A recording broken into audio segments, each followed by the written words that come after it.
Bonjour à tous. À lire son parcours, on pourrait penser que le plafond de verre est un mythe.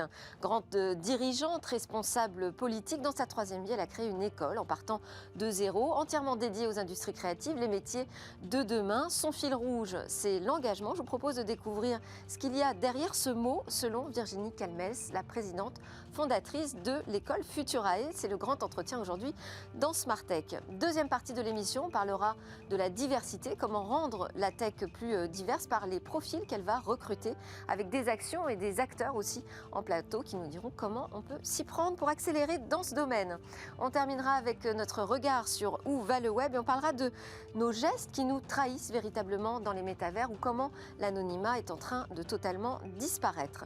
Mais d'abord, c'est le grand entretien avec Virginie Calmels dans Smart Tech.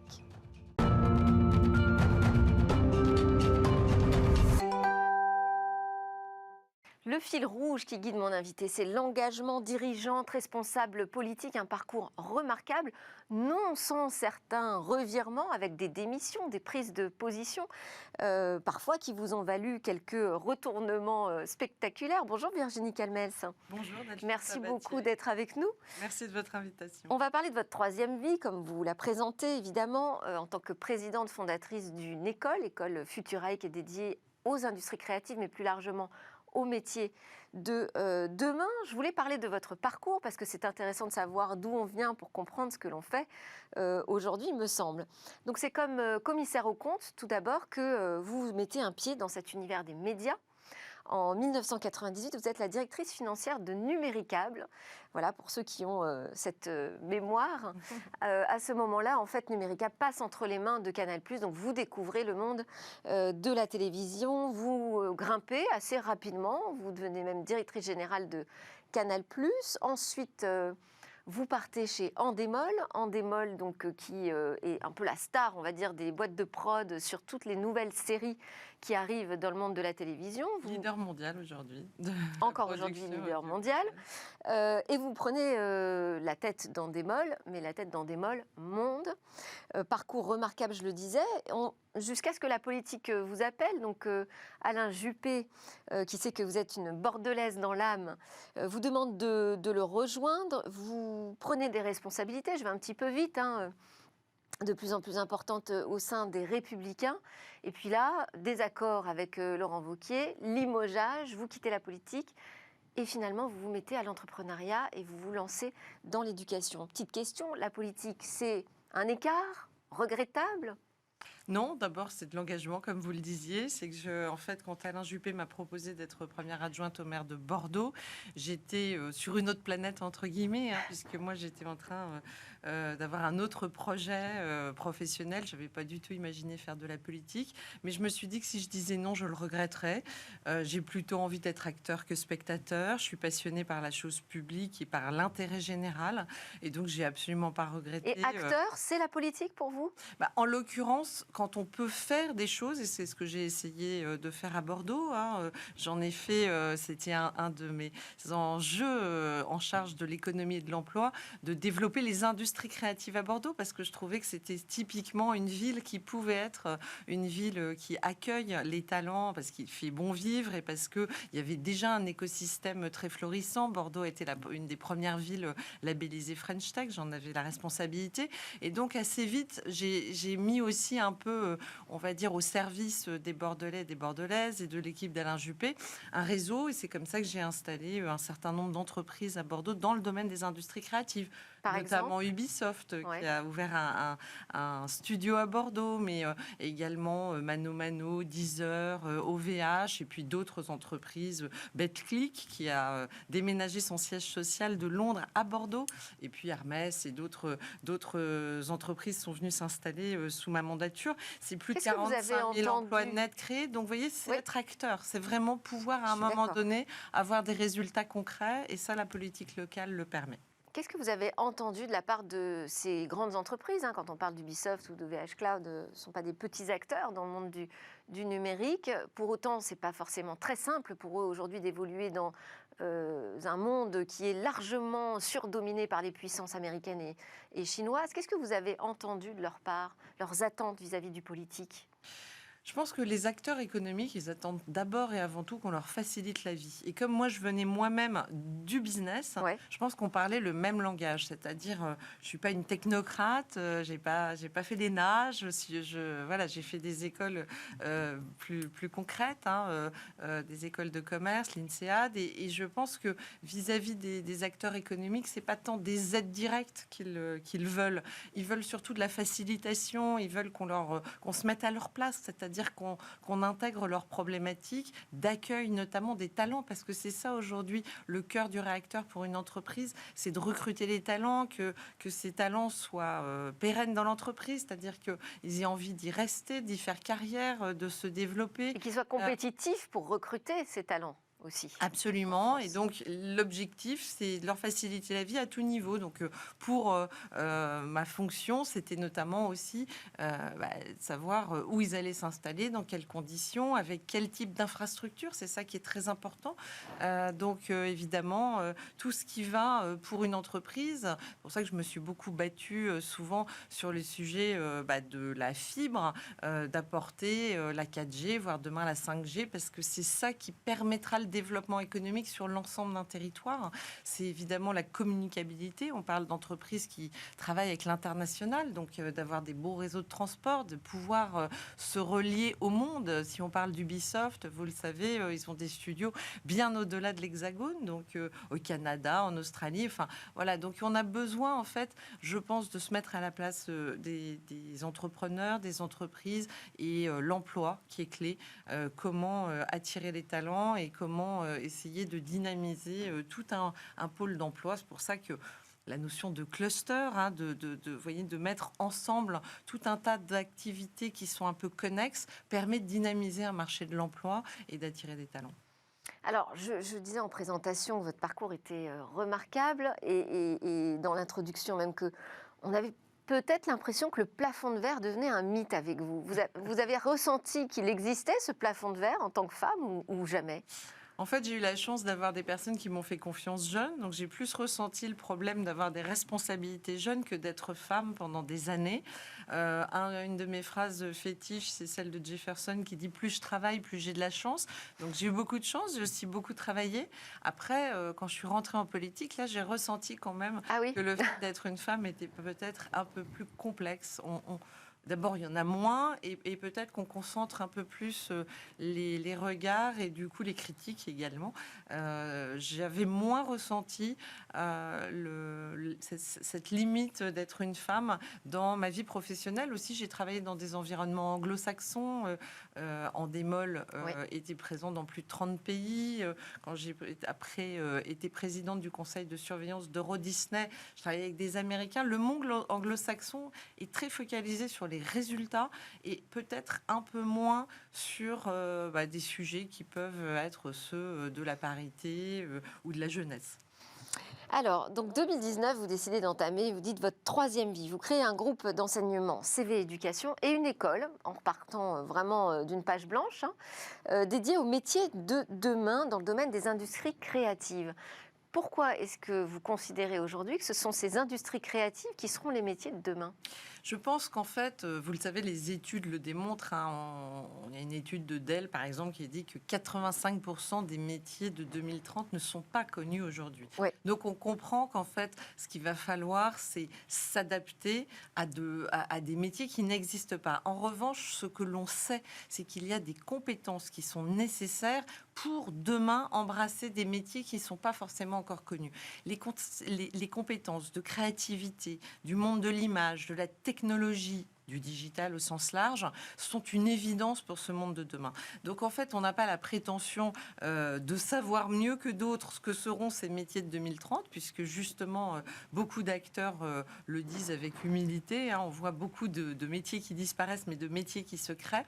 En revanche, on a ce socle de compétences, et c'est pour ça que Futurae est d'abord et avant tout une école qui délivre des certifications de compétences, c'est-à-dire qu'on veut que nos étudiants, on sache qu'ils sont avec Absolument. un diplôme d'une école classique? En fait, on est en adaptabilité aux besoins de l'entreprise. Donc Cette on est école- certifié par une entreprise. Alors, on a des modules qui peuvent être brandés directement par une entreprise. On peut le faire avec Google, on peut le faire avec Énergie, on le fait avec, dans un certain nombre, avec des entreprises comme ça qui viennent apporter directement des modules de formation très adaptés à ce qu'ils attendent en fait des étudiants. L'objectif étant d'être vraiment, de coller aux besoins de l'entreprise. Moi, cette école, elle est née justement aussi après mon parcours politique, Oui. parce que je m'étais un peu interrogée, mais plus navrée au fond, du taux de chômage des jeunes dans notre pays, en disant c'est quand même absurde qu'on ait autant de jeunes au chômage et qu'on ait autant d'entreprises qui veulent recruter des jeunes,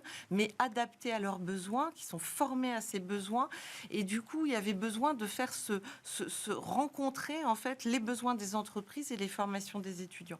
Et donc, ce qu'on veut, c'est être très, très, très flexible, adaptable. C'est ce que j'allais dire, parce que dans le domaine du numérique, ça bouge tellement. Il y a une obsolescence. Les besoins de très compétences rapide. vont d'un sujet à un autre assez rapidement, plus rapidement que ne peut le suivre une école. Vous avez raison, il y a une obsolescence très rapide des technologies elles-mêmes. C'est-à-dire Ouais. que certains logiciels qui étaient utilisés dans de l'animation 3D il y a 2, 3, 4 ans ne sont plus aujourd'hui les mêmes. Donc on a besoin de coller à ce besoin des entreprises. Comment on le fait, ça, très concrètement, dans une école? Parce qu'en fait, j'ai une trentaine de CEO, de patrons, soit créateurs, soit dirigeants de très grandes entreprises du secteur, qui me font l'amitié de venir intervenir dans l'école, qui sont à la fois inspirants pour les étudiants et qui interviennent en masterclass, mais plus que ça, qui donnent de leur temps aussi pour le conseil stratégique de l'école. Moi, mon objectif, quand le patron de Thales vient chez Futurae, ou le patron d'Ubisoft, ou le patron de Google, ou Microsoft... Xavier Niel, on a vu aussi en Niel, conférence. Ouais. absolument, qui intervient en masterclass.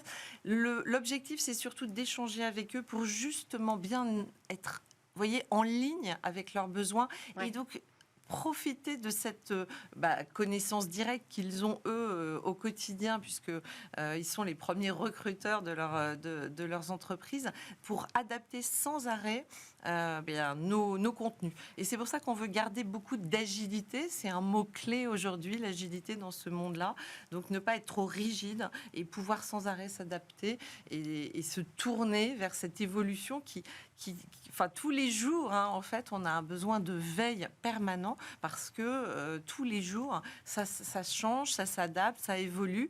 Et ce qu'on dit souvent à nos étudiants, c'est qu'on veut leur apprendre à apprendre parce qu'on ne pourra plus faire ce qu'on a fait à une époque. On avait un diplôme, on était reconnu et puis après, on avait un métier pour toute la vie.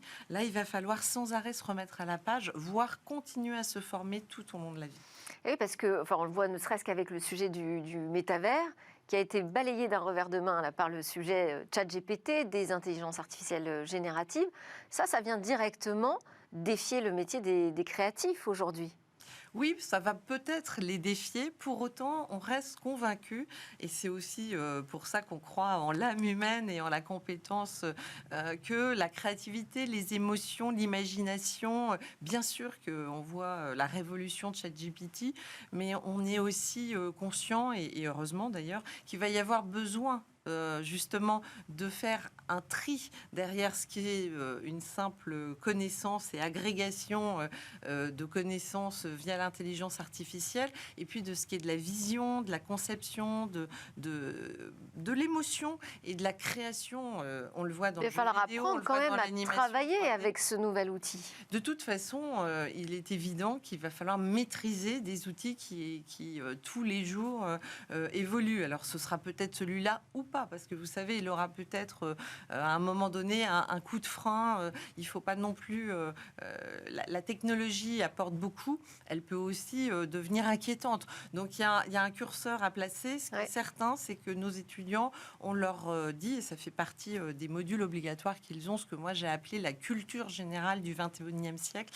Ils ont une acculturation à l'intelligence artificielle, mais aussi à la cybersécurité, mais aussi au RSE, tout ce qui est développement. Et comment elle se durable. fait, cette acculturation? Justement avec des interventions de personnalités externes à l'école? Absolument, Ouais. absolument. On a des Pas des intervenants. cours professorales Non, en fait, ce qu'on a professoraux. voulu, c'est que ce soit d'abord pour les étudiants, et on est ravis des satisfactions. Les taux de satisfaction de nos étudiants sont extrêmement élevés parce que justement, ils ont affaire à des professionnels qui viennent leur transmettre un savoir un peu comme Il ils faut savoir formeraient- transmettre aussi. Hein. un peu comme ils formeraient un stagiaire. Ouais. Alors en général, c'est des personnes quand même qui ont déjà une expérience de la transmission, qui aiment ça tout particulièrement. Ça se prépare, hein. Donc c'est un engagement, ça se prépare. Des cours, c'est pas. Alors je parle pas des masterclass où là un dirigeant d'entreprise, lui, n'a pas forcément besoin d'un grand temps de préparation, mais des modules de formation, bien évidemment que ce n'est pas donné à tout le monde. Mais en revanche, on est très heureux d'accueillir au sein de l'école des intervenants professionnels qui ont un autre métier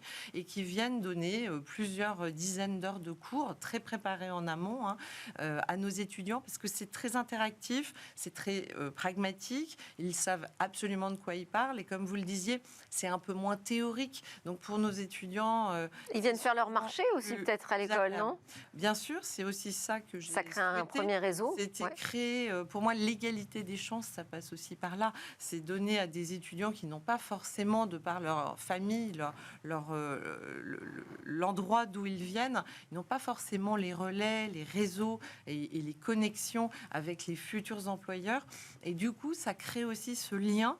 Et pour effectivement les dirigeants ou les personnes directement en charge de ces modules de formation, c'est une capacité à sélectionner et à voir des étudiants candidater chez eux et à les recruter. Aujourd'hui, le recrutement est devenu un sujet majeur dans le domaine du numérique.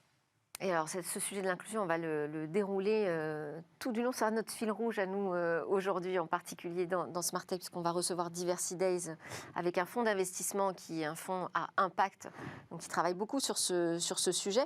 Comment est-ce que vous l'abordez, ce thème de l'inclusion? Première question. Et deuxième question, parce que c'est la question en fait, du ticket d'entrée à l'école. Hein. C'est une école post-bac. Mais c'est ouvert à tous. Quelles sont les conditions d'entrée? Comment on fait pour favoriser peut-être la féminisation aussi dans ces secteurs de la tech? C'est toujours difficile le sujet de la féminisation, donc on pense que l'exemple peut être une bonne chose. C'est pour ça qu'on a aussi des intervenantes féminines, parce que c'est important. Moi, je crois aussi au rôle modèle, etc. On essaye de plus en plus. Alors, dans certaines branches, hein, comme le marketing digital, on arrive quasiment à 50% de femmes. En revanche, dans le jeu vidéo, l'animation 3D, on voit que c'est 30%, 35%. On était assez heureux chez Futurae d'avoir plus de 35% de femmes au total, ce qui était pas mal par rapport au monde en général dans ces c'est plus que la moyenne. Voilà, un peu plus que la moyenne. Dans le jeu, c'est assez égalitaire finalement. Alors le jeu est très égalitaire quand il s'agit de regarder les gamers, et c'est d'ailleurs pour ça, c'est un marché d'abord qui est énorme, qui est en croissance et qui finalement est très égalitaire entre hommes et femmes. En revanche, quand on regarde dans les formations, souvent on peine un peu plus à féminiser. Donc ça fait partie de nos challenges, c'est très important, et a fortiori on a une équipe qui est très féminine, donc on a envie d'attirer encore plus de femmes. Vous-même, vous vous entourez de femmes, vous absolument aidez les femmes à grandir dans l'entreprise. Depuis longtemps, non pas parce que je suis une défendresse de la féminisation à tout prix, simplement parce que j'avais fait de la compétence le critère numéro 1 de recrutement, et sans le faire vraiment sciemment, volontairement, on se rend compte que si justement on n'impose pas de plafond de verre et qu'on est sur un critère de compétence, ça m'était arrivé vraiment chez Endemol de me rendre compte que soudain il y avait beaucoup plus de femmes que d'hommes au comité exécutif. C'est bien de le rappeler. Une bonne chose. Et je pense que plus les femmes, en fait, comme on est nous-mêmes concernés, on se met moins de barrières, on sait qu'on peut gérer des maternités, on sait qu'on peut faire confiance aux femmes. Et du coup, mécaniquement, je m'étais aperçue que j'avais plus de femmes que d'hommes. Et chez Futurae, c'est encore la même chose. On a une équipe d'encadrement de l'école, à la fois au niveau développement commercial, pédagogique, et toute l'équipe qui est très féminine. Alors, quels sont ces métiers en tension que vous identifiez, sur lesquels vous travaillez plus particulièrement? Alors, On a 6 bachelors, donc on est sur il y a le jeu vidéo, l'animation 3D, le marketing digital, le web design, la communication digitale ou les techniques audiovisuelles web. Donc, selon les bachelors, ce ne sont pas les mêmes types de métiers, mais par exemple, un VFX artiste, par exemple, là, qui va vraiment travailler à l'élaboration de personnages dans l'animation 3D, par exemple, un full stack développeur, tout ce qui est autour du business intelligence développeur. On a aussi dans le marketing digital un responsable influenceur, qui a un sujet majeur aujourd'hui, mais ça fait partie de ces métiers nouveaux qui sont nés et qui sont très importants aujourd'hui pour booster un chiffre d'affaires d'une entreprise. On a des spécialistes comme ça de l'influence. On va leur donner des cours juridiques parce que maintenant, il y a tout un socle de régulation là, qui s'installe sur ces nouveaux métiers, justement. Et ça fait partie de ces modules obligatoires qu'ils ont. On a aussi tout ce qui est propriété intellectuelle, le RGPD, contexte, protection des données. Absolument, RGPD est clé. Et donc, ça fait partie. Et là, on a carrément des avocats qui viennent intervenir à l'école. Donc, on voit bien que selon les sujets dont nous parlons, effectivement, ce n'est pas du tout les mêmes profils d'intervenants. Mais on ne peut pas aujourd'hui aborder tous ces métiers sans avoir ce package en fait de connaissances. Un game designer, enfin tout ce qui est UI UX design pour tout ce qui est site, tout ce qui est vidéo content. Enfin, vous voyez, en fait, il y a un nombre de métiers incroyables derrière toutes ces formations. Ça leur laisse d'ailleurs, si on choisit par exemple le bachelor jeux vidéo, ça laisse une très grande palette de métiers possibles dans l'industrie du jeu vidéo. C'est ça qu'on a peut-être du mal à voir quand on regarde un peu de loin, quand on est encore jeune, au collège, au lycée. On ne se rend pas compte de la multiplicité des métiers qui s'offrent à nous. Une actualité peut-être, je ne sais pas, qu'est-ce que vos projets avec l'école, comment vous voyez les choses évoluer? Il y a de plus en plus d'écoles aujourd'hui du numérique. L'école se développe bien. On a ouvert en 2020, donc c'est une école récente, mais là, vous voyez, on vient de prendre 700 mètres carrés supplémentaires, donc on se développe. Pour en faire quoi? En fait, là, on a l'ensemble de l'immeuble, simplement parce que le nombre d'élèves augmente. Là, on est à plus de 300 étudiants, et à la rentrée prochaine, on sera probablement autour de 400-450 étudiants. Avec des nouvelles compétences, peut-être que vous allez développer, ou des nouveaux métiers à adresser? Il y aura peut-être des compléments, effectivement, notamment dans le domaine de la data science. On va peut-être développer un master spécialisé, des choses comme ça qui sont en réflexion. On veut aussi, mais on n'a pas encore eu le temps parce que tout ça s'est fait dans des délais courts, développer des formations à destination de personnes beaucoup plus âgées, des formations courtes pour permettre de se réorienter dans une carrière, par exemple, ou de compléter, parce qu'il faut avoir l'humilité de reconnaître que tout ça va très vite et qu'à certains moments, on se sent dépassé. Et donc, je pense qu'à tout âge, on va avoir besoin de ces mises à niveau dans des domaines spécifiques.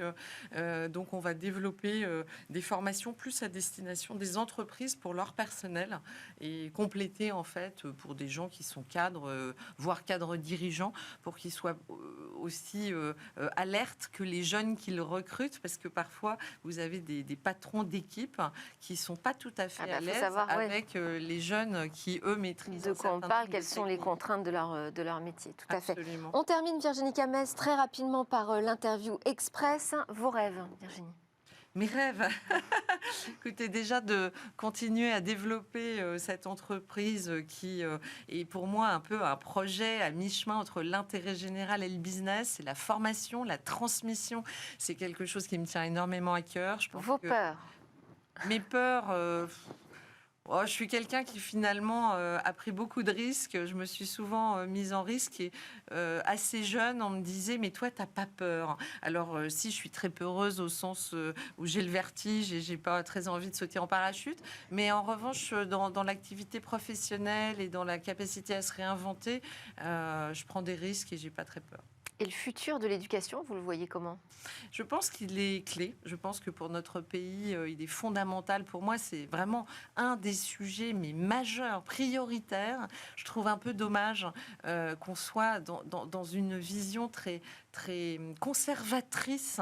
Je trouve qu'il est nécessaire aujourd'hui, moi je l'ai découvert comme beaucoup de mamans pendant le confinement, à faire maîtresse d'école à la maison. Et je me disais, mais finalement, ça n'a pas tellement changé par rapport à mon époque, alors que le monde, lui, évolue à une vitesse incroyable. Et on a l'impression qu'il y a ce Il va falloir décalage permanent. quelle révolution vous voyez nécessaire? Bah, je pense qu'il faut d'abord une adaptabilité plus grande entre les formations et les débouchés professionnels. C'est quand même hallucinant qu'encore aujourd'hui, on laisse s'inscrire dans certains types de facs des étudiants, alors qu'on sait qu'il n'y aura pas les emplois à la clé et qu'on va former potentiellement des chômeurs. J'ai rien contre les sociologues, il en faut, et c'est un beau métier, mais il en Ils faut... ont pas mal de travail en ce moment d'ailleurs. C'est sûr, mais il en faut peut-être pas autant que tous les jeunes qui s'inscrivent dans des facs, voyez, qui à l'arrivée vont pas donner des débouchés. On n'a pas assez valorisé les travaux manuels. Il y a des métiers qui vont disparaître alors que c'est la magie du savoir-faire de la main. Et donc je pense que le 100% d'une classe d'âge au baccalauréat ou le fait de vouloir orienter systématiquement des jeunes vers des formations longues type bac plus 5 qui débouchent au chômage a quand même été assez dramatique. Et donc je crois que revenir à plus de connexion avec l'employabilité me semblerait quelque chose de fondamental. Virginie Calmet, c'était votre entretien dans Smart Tech. Merci beaucoup d'avoir été avec nous. Vous dirigez et vous avez fondé cette école Futurae qui pense au métier de demain. On a découvert tout ça avec vous. On se retrouve juste après la pause. On va continuer de parler, nous, notre fil rouge aujourd'hui, vous l'avez compris, d'inclusion dans le numérique.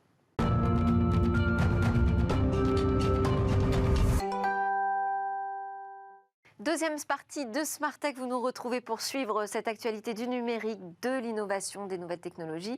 Et on s'interroge régulièrement ici sur comment rendre cette tech plus inclusive. On en parle avec Diversity Days, qu'on aime beaucoup. Bonjour Anthony Babkin, ça fait longtemps que je ne vous ai pas reçu en personne. Je suis très contente, Anthony, cofondateur et délégué général de Diversity Days. Vous êtes venu bien accompagné de Marie Capucine Lemétep, partenaire chez Ring Capital, qui fait partie de ces fonds d'investissement à impact.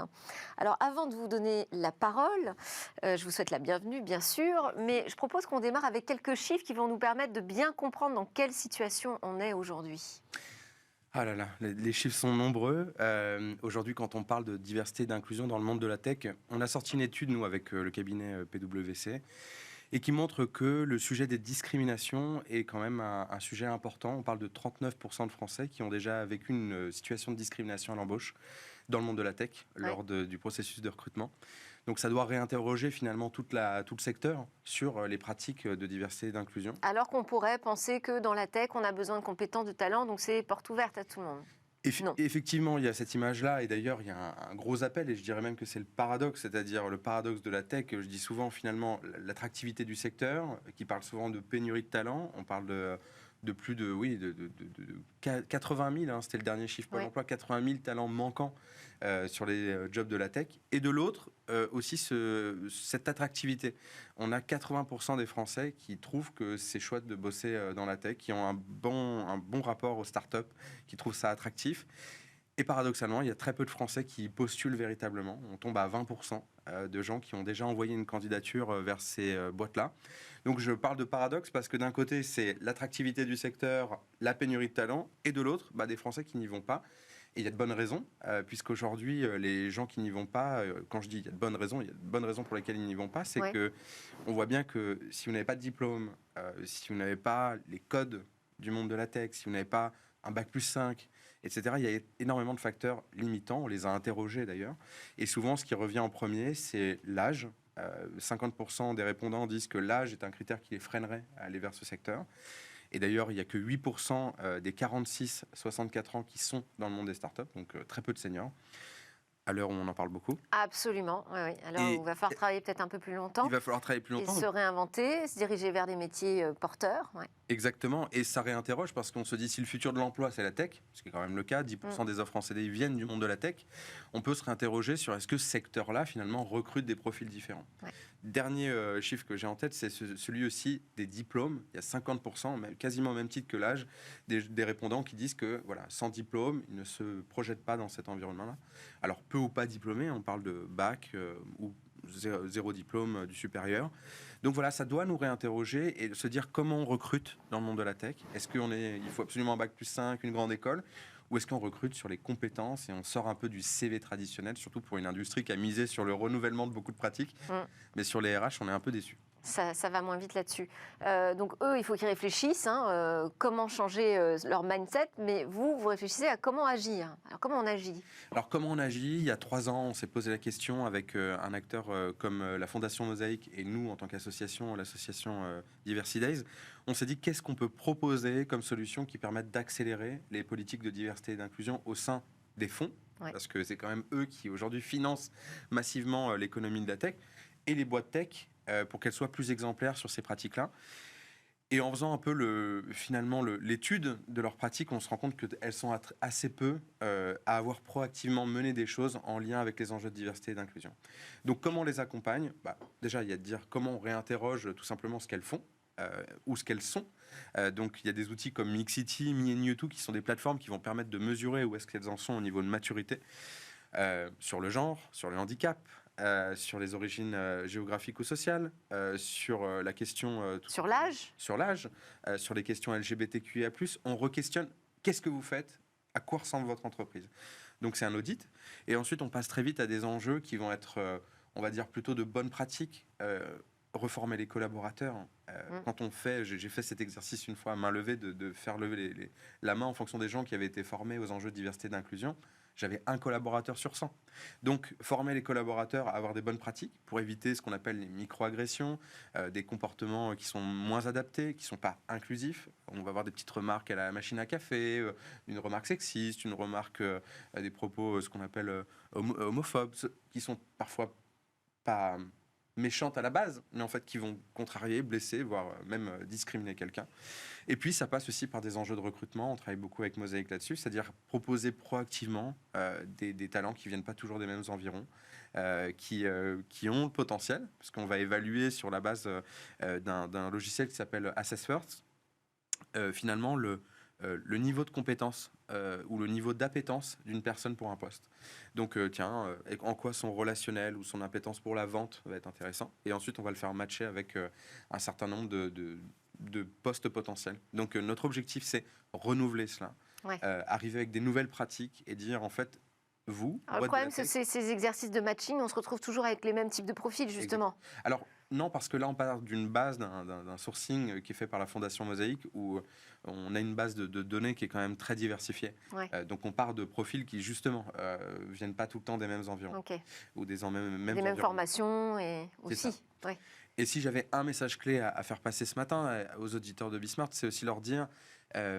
on parle de recruter différemment, on parle de faire un pas de côté, de comment finalement muscler sa boîte et faire en sorte que cette diversité soit pas un espèce de sujet lourd à porter, mais plutôt une opportunité pour la boîte de faire différemment, d'avoir des effectifs qui sont pas que... Moi je dis souvent Game of Clones pour rire, mais c'est parce que je me retrouve dans des environnements de travail où je me dis mais vous ressemblez tous, vous avez tous fait les mêmes écoles, vous avez tous la même couleur de peau, vous avez tous le même âge, et c'est assez flippant pour la suite. Avec donc, le risque d'avoir tous les mêmes idées.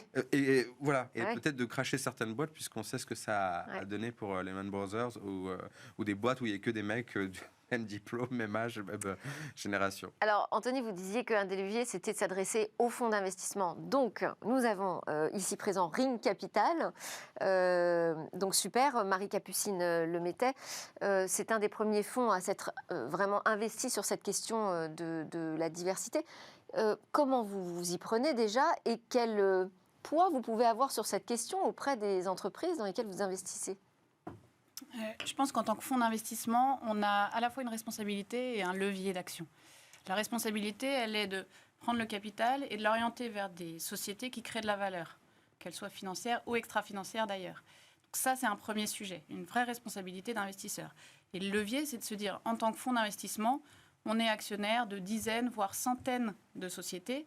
Donc on a une capacité effectivement de démultiplier l'accélération d'un mouvement comme Take Your Place si on arrive à le diffuser. Donc c'est vraiment jouer sur les deux tableaux, la responsabilité et le levier d'action.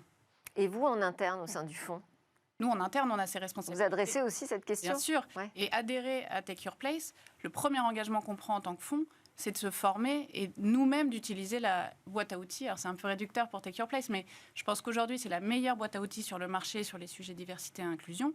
Et le premier engagement qu'on a, c'est nous de nous l'appliquer.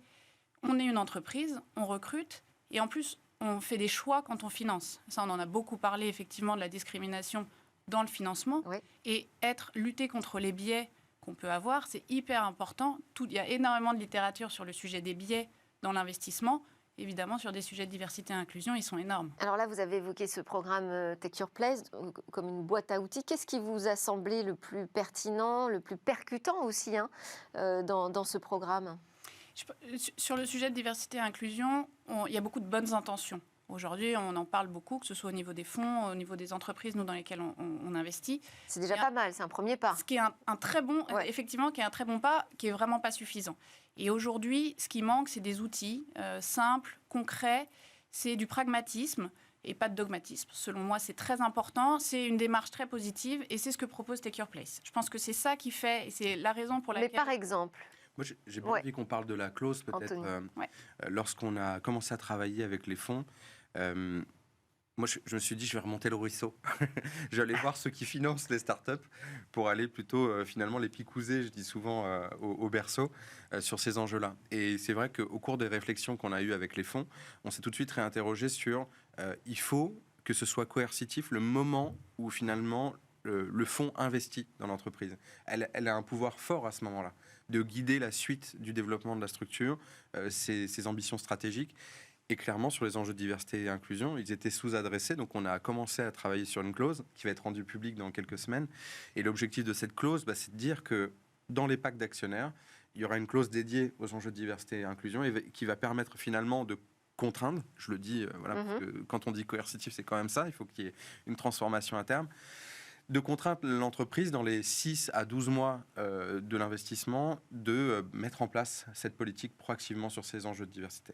Et donc ça veut dire nommer quelqu'un sur le sujet en interne, mettre en place des outils de mesure et les suivre, mettre en place des formations en interne auprès des collaborateurs et surtout s'associer à des structures d'inclusion, d'insertion professionnelle, des assos d'égalité des chances, proactivement proposer à l'entreprise d'avoir ce supplément d'âme. Et quand je dis supplément d'âme, le mot est peut-être pas le bon, mais en tout cas, cette capacité aussi à avoir cet impact, être très concret en disant, OK, on travaille avec, je sais pas, article 1 sur les enjeux de mentorat, on va travailler proactivement avec Viens voir mon taf sur les stages de 3e, on va travailler avec une structure d'insertion professionnelle comme Mosaïque sur l'embauche de talents issus des quartiers, etc., etc. Et en fait, pour nous, là où c'est transformatif, c'est-à-dire que là, c'est 15 fonds, dont des gros, Tikeo, Raseo, des fonds à impact, Isaïe, Ring, Serena, qui vont ajouter cette clause-là très prochainement, avec laquelle on a bossé avec PwC dessus. Alors, donc, je m'adresse quand même à Marie-Capucine sur l'aspect pratique et l'application. Comment elles réagissent, les startups à qui vous proposez d'adopter ce package et ces contraintes aussi? Est-ce qu'ils ont un peu de temps pour se mettre en conformité avec ces engagements? Parce que quand on démarre une activité, on se dit on n'a pas besoin d'en rajouter aux difficultés finalement. C'est sûr qu'il y a un côté coercitif. Donc nous, on laisse 6 à 12 mois selon la maturité de la société pour pouvoir effectivement rentrer en conformité avec les différents éléments de la clause. Ce qui est sûr, c'est que plus on intègre ça tôt dans les organisations, plus c'est facile à faire, plus ça pourra passer à l'échelle. C'est plus compliqué d'aller chercher des boîtes qui sont déjà un peu structurées sur ces sujets. Selon moi, je pense que plus on démarre tôt, et donc associer des fonds early stage là-dessus, c'est très important. Parce que quand c'est by design dans la structure des sociétés, c'est assez facile à mettre en place. Je pense notamment à la mesure. On parlait d'éléments concrets. Toute boîte doit commencer à mesurer ces sujets de diversité et se rendre compte... Mais quand on démarre et qu'on est 4, 5... c'est facile. Ouais, ça c'est sûr, mais c'est pas forcément facile d'avoir toute la diversité. Non, mais à nouveau, on est plutôt quand même sur des sujets de moyens. Ouais. Et c'est pour ça, c'est une approche qui est assez pragmatique. c'est difficile, effectivement, quand on est 5, quand on est 20, quand on galère à recruter, de se dire, je me mets des énormes objectifs. En revanche, se mettre une obligation de moyens, ça change un peu la donne. Et c'est vraiment sur cette idée qu'on travaille ensemble, de se dire, on met en place des process, on utilise des outils qui viennent rentrer dans la vie de l'entreprise et qui permettent d'avoir une approche différente. Et qu'est-ce que ça vous apporte à vous, à titre personnel, je le comprends bien, mais à vous en tant que fonds d'investissement, de travailler sur ces sujets? Alors, vous arrivez à capter des startups très différentes, de trouver des pépites peut-être que les autres ne voient pas? Je pense qu'il y a deux sujets. Alors, nous, on est un fonds d'impact. Ça veut dire qu'on investit et on finance des entreprises dont le cœur d'activité répond à un enjeu social ou environnemental. Et quand on parle du social, on parle de l'égalité des chances et de l'inclusion principalement. Donc, cette sensibilité, on l'a assez nativement. Et de fait, on pense qu'il y a une vraie création de valeur, à nouveau financière et extra-financière, à travailler sur ces sujets-là. Parce qu'il y a des gisements de valeur à aller chercher. Cela étant, indépendamment de l'impact, toute entreprise a un rôle social, a un rôle en tant qu'employeur, en tant que recruteur, a un rôle dans la cité qui fait qu'elle doit contribuer positivement là-dessus. Et on pense aujourd'hui que le sujet de recrutement des talents est majeur pour la réussite des entreprises. Et on l'a vu, quand même, elles galèrent. Il y a des métiers pénuriques, y compris dans la tech. Un mot de conclusion, oui. Et donc, il faut vraiment changer de braquet sur ces structures-là et c'est un vrai facteur de succès. Anthony, on n'a plus le temps. Ouais, j'allais conclure, juste dire, rappeler aux entreprises que c'est un sujet de performance et pas de d'aller solidarité. regarder ce programme Take Your Place. Exactement. Merci beaucoup, Marie-Capucine Lemétet de Ring Capital, Anthony Babkin de Diversité. Vous restez avec moi, on va regarder où va le web. Avec ce sujet quand même important, parce que dans le métavers, nos gestes nous trahissent. Et vous allez voir comment Eva vous explique à quel point l'anonymat peut disparaître. Votre avatar n'est pas si anonyme que ça. Dans le métavers, les mouvements de la tête et des mains de votre avatar permettent de vous identifier au même titre qu'une empreinte digitale. C'est ce qu'ont voulu prouver les informaticiens de l'université de Berkeley. Pour leur expérience, ils ont récupéré les données liées à un échantillon de 55 000 personnes auprès de l'éditeur de jeux de réalité virtuelle Beat Saber. Les utilisateurs devaient se munir d'un casque de VR et couper des cubes avec des sabres, c'est le principe du jeu. Les informaticiens ont ensuite enregistré la mesure de la position des mains ou encore la vitesse des réflexes. Au total, ils ont recueilli plus de 2 millions d'enregistrements. Ils ont ensuite nourri une IA de toutes ces données. Et alors qu'à l'œil nu, rien ne distingue un joueur d'un autre, l'IA a été capable d'identifier un individu avec une précision de 94% sur un simple échantillon de 100 secondes de jeu. Un éditeur de jeu pourrait alors, s'il le veut, stocker les données de chaque joueur, les comparer à des données issues d'un autre jeu. En les croisant, il pourrait alors connaître le parcours et les habitudes d'une personne dans ces univers virtuels. Finalement, les informaticiens souhaitent ici alerter l'opinion et les joueurs sur cette question de l'anonymat. Il n'y en a pas dans le métavers, c'est ce qu'ils disent. Ils comptent bien d'ailleurs sur le déploiement des technologies de préservation de la vie privée pour que demain, les joueurs puissent utiliser sereinement la VR dans le métavers. Ce sera encore un sujet qui posera des grosses questions d'inclusion, ça, les métavers. C'était Smart Tech. Merci à tous de nous suivre. Merci beaucoup à Anthony Babkin de Diversity Days, Marie-Capucine Lemétet de Ring Capital et à Virginie Calmel qui était avec nous, notre grande invitée aujourd'hui. Vous pouvez suivre Smart Tech sur Bismart en replay et en podcast.